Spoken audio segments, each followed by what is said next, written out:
Allez, bonjour, bienvenue. Nouveau numéro de Megatrend sur Boursorama. Aujourd'hui, on vous parle des deux plus grandes banques centrales du monde, la BCE, la Réserve fédérale américaine, car leur politique monétaire semble, en tout cas à court terme, diverger un petit peu. Bonjour Bastien. Bonjour. Bastien Dru, responsable d'études et de la stratégie chez CPRM.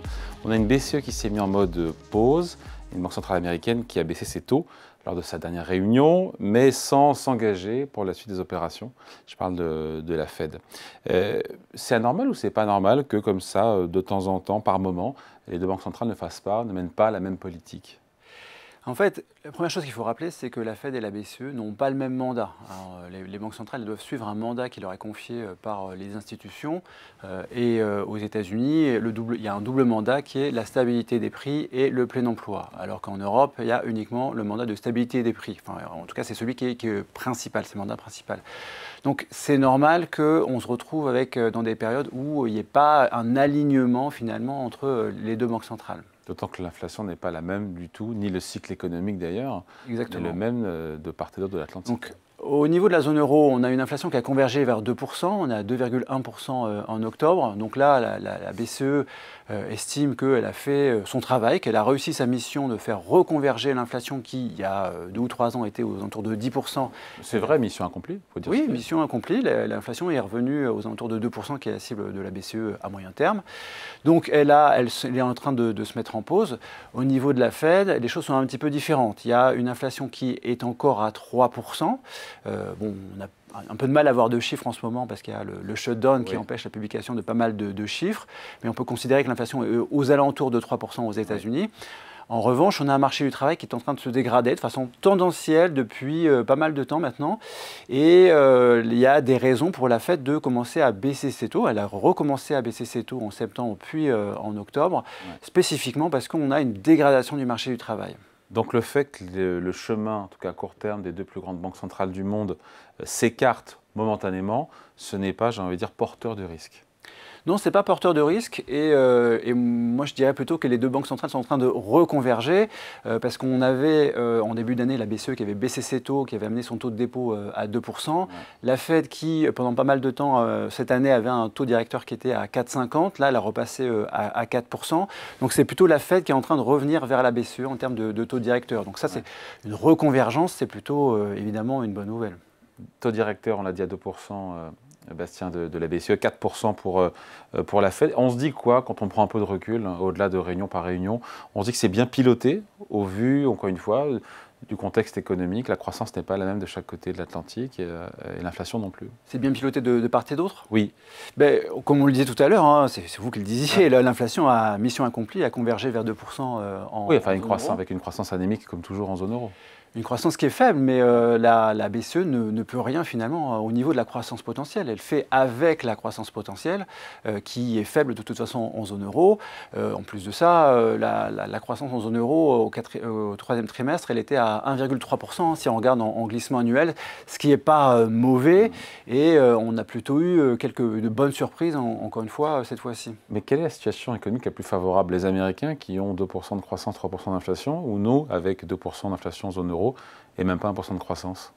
De toute façon, c'est toujours mieux d'avoir plus de croissance. Donc, tu as accepté d'avoir un peu plus d'inflation? Oui, en l'occurrence, oui. C'est beaucoup mieux pour tout un tas de raisons de croissance de la richesse, etc. Donc, et puis, il y a des secteurs qui connaissent un dynamisme qui est très fort aux États-Unis et qu'on aimerait bien avoir aussi en Europe, quoi. La BCE qui est critiquée, elle est souvent sur le niveau de ses taux, qui serait pénalisant pour certains pays. Tiens, qui ça? La France, qui n'a d'ailleurs qu'1% d'inflation et moins de 1% de croissance. Pour des taux longs, le taux à 10 ans souverain français est à 3,4%. Est-ce que la BCE est ou pas un peu trop restrictive, pas pour l'ensemble de la zone euro, mais pour certains pays, nous en particulier? Je ne dirais pas que la BCE est trop restrictive. Là, elle est dans la situation où, de toute façon, son mandat premier, c'est l'inflation, et ça, elle le pilote assez bien. Maintenant, il y a quand même un risque que pour certains pays, ça soit un petit peu trop élevé. Ça, c'est une possibilité.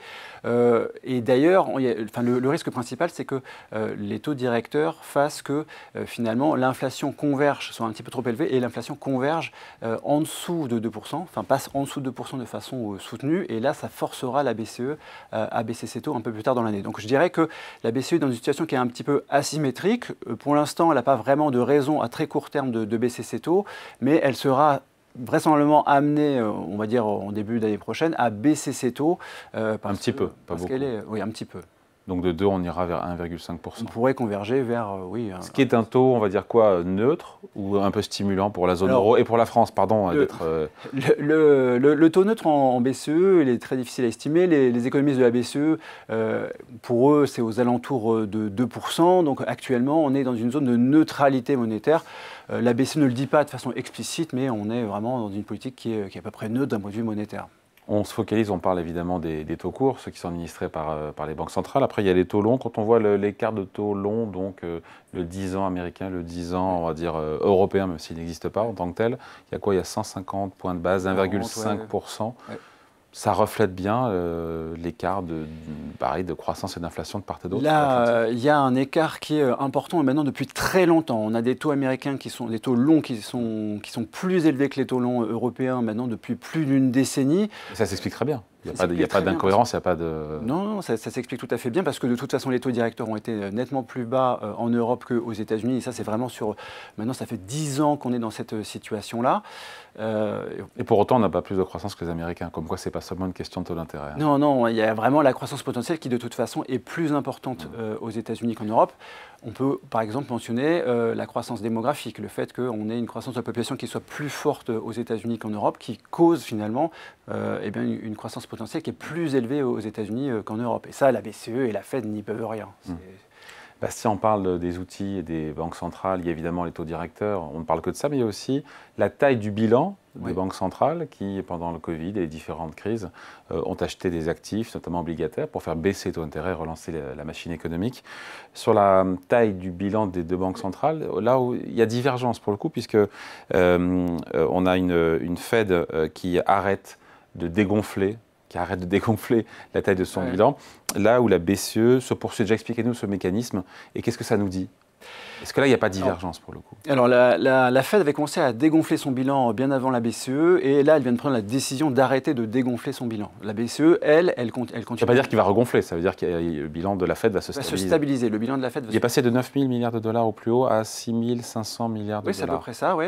Donc en fait, ce qui se passe pour la Fed et pour la BCE, le mécanisme de quantitative tightening, le fait de dégonfler son bilan, c'est que les titres que les banques centrales possèdent et qui arrivent à maturité, ils ne sont pas réinvestis. Elles ont acheté par le passé. Qu'elles ont acheté par le passé, ils ne sont pas réinvestis et c'est le reste des marchés obligataires qui va racheter ces titres finalement qui seront réémis par les trésors de part et d'autre de l'Atlantique. Donc c'est comme ça que ça fonctionne. Ça fait que quand il y a du quantitative tightening, il y a beaucoup plus de titres qui sont remis sur le marché, donc beaucoup plus de titres qui sont à absorber pour le marché obligataire. Là, maintenant, la Fed va stabiliser la taille de son bilan. Donc, c'est plutôt une bonne nouvelle pour le Trésor américain qui pourra émettre un peu plus facilement. En Europe, on est dans une phase actuellement où le quantitative tightening joue à plein et la BCE remet sur le marché à peu près 500 milliards d'euros d'obligations souveraines. C'est à peu près la taille... Par an, oui. C'est à peu près la taille du déficit des États de la zone euro. Donc, ça fait que les marchés obligataires... Donc, plus la moitié, c'est la France, d'ailleurs, suite en passant. Oui, c'est sur le déficit. Ouais. Mais sur la totalité des obligations souveraines qui sont absorbées pour les marchés obligataires européens, c'est à peu près 1 000 milliards d'euros par an. Donc ce sont des quantités qui sont assez importantes. On peut penser que c'est ce qui a causé une reconvergence des taux longs. Cette année, les taux longs américains ont plutôt baissé, les taux longs européens ont plutôt monté. On peut penser que justement cette opération de réduction du bilan a pu pousser les taux européens un petit peu à la hausse et faire diminuer l'écart de taux entre les États-Unis et l'Europe sur la partie longue de la courbe.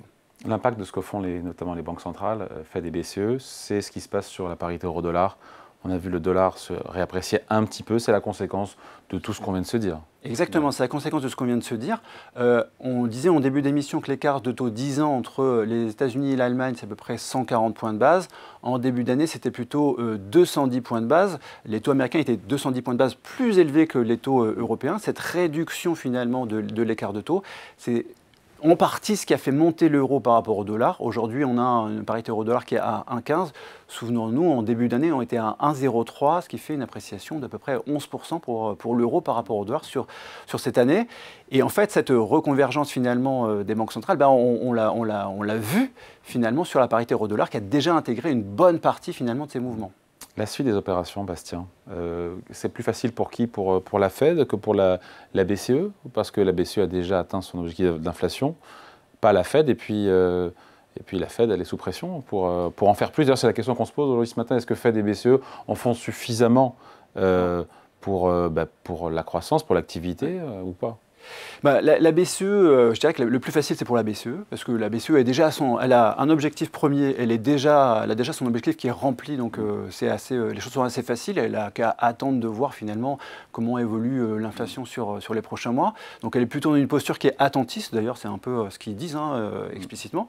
Et puis du côté de la Fed, les choses sont plus compliquées parce qu'il y a deux objectifs, le plein emploi et puis la stabilité des prix, et les deux sont un peu en contradiction. Si on regardait que l'inflation, la Fed aura plutôt envie de remonter ses taux. Si on regardait que le marché du travail, la Fed aura plutôt envie de baisser ses taux. Donc c'est vraiment pour la Fed que c'est compliqué. En plus de ça, il y a des pressions politiques qui sont très fortes.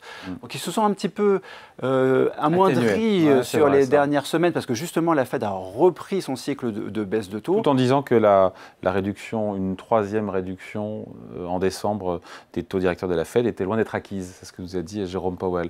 À quoi il joue là pour le coup? Parce que... Alors là, justement... Alors que les marchés avaient intégré totalement le fait que les taux baisseraient en décembre. Jérôme Powell ne joue à rien en fait, et qu'il est obligé finalement d'être prudent, en tout cas d'afficher de la prudence. Pourquoi? Parce qu'on a dit qu'il y a deux objectifs qui sont en contradiction, et il y a des membres dans le board de la Fed qui réclament des taux qui montent, puis il y en a qui réclament des taux qui baissent. Et là, ce qui s'est passé la semaine dernière avec le FOMC d'octobre, c'est qu'il y a eu une baisse de 25 points de base des taux qui a été décidée. Il y a deux personnes qui ont voté contre. Une personne qui voulait une baisse de taux plus forte et une personne qui ne voulait pas de baisse de taux du tout. Donc ça, c'est quelque chose qui est extrêmement rare. Sur les 35 dernières années, il y a eu à peu près 300 comités de politique monétaire de la Fed. Ça arrivait que 3 fois qu'on ait à la fois quelqu'un qui demande une politique plus restrictive et une politique moins restrictive. Ça n'arrive que 3 fois, c'est très rare. Et devant finalement cette division qu'il ne peut pas cacher, parce que c'est complètement explicite, Powell est obligé d'afficher de la prudence en disant on ne peut pas prendre de décision a priori, parce qu'il y a des gens qui... Même si a priori les taux vont baisser de 25 points de base en décembre. Même si le scénario central, c'est vraiment une baisse de taux en décembre. Bon, avant de se quitter, on n'a pas parlé de l'effet shutdown. On a quand même le plus long shutdown aux États-Unis. Ouais. C'est évidemment baissier, j'ai envie de dire, sur la croissance américaine. Ça. Ah oui, ça c'est... Alors c'est toujours très difficile de quantifier l'impact économique du shutdown, parce que là, par exemple, il y a un certain nombre de militaires qui ont été payés avec des fonds de recherche-développement qui ont été, entre guillemets, détournés. Enfin, on les a réutilisés pour détournés, entre guillemets. Hein. Oui, pour réorienter. On a réorienté, oui. Pardon. Il n'y a pas de corruption, il n'y a rien du tout. Mais donc, ces fonds ont été réorientés, ce qui fait que, par exemple, il y a des millions de militaires qui ont été payés malgré ce shutdown et donc qui ont pu consommer. Donc, par rapport à ce qu'on pouvait craindre initialement, c'est peut-être un peu moins fort. Maintenant, c'est vrai qu'on est sur le shutdown le plus long de l'histoire et que plus ça dure, plus ça va coûter en termes de croissance. Mais impossible à quantifier. Même si chaque semaine qui passe, paraît-il, le coût est croissant et s'accélère. Le coût est croissant. Là, on a eu hier une annonce de l'autorité de l'aviation qui disait qu'il y avait un certain nombre d'aéroports qui devraient fermer pour certaines heures de la journée aux États-Unis. Et évidemment, ça, par exemple, ça aura des conséquences multiples. Et dans tout un tas de secteurs, on aura le même genre de conséquences. Merci Bastien. Merci à vous. Bastien Dru, responsable des études et de la stratégie chez CPRAM. Megatrend revient dans quelques jours sur Boursorama.